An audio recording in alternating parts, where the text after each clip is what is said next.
And we giggled that we didn't know if they were gonna throw tomatoes at us or what. But ironically, it ended up to be a grand place for encounters and sightings from people, because if you think about it, those are the people that are in the woods, the hunters, the fisherwomen, they're the ones that are out in the woods. And we did 2 outdoor shows a couple weeks apart.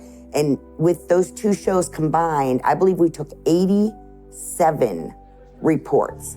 And one thing that is a running factor with those reports is most of them, a very large part of them, they never told anybody. And he went on to tell us, and this is the guy that ended up tearing up, that it ruined him because hunting and fishing was his Christmas. That's all he did. He was shopping for the stuff and he was in the woods.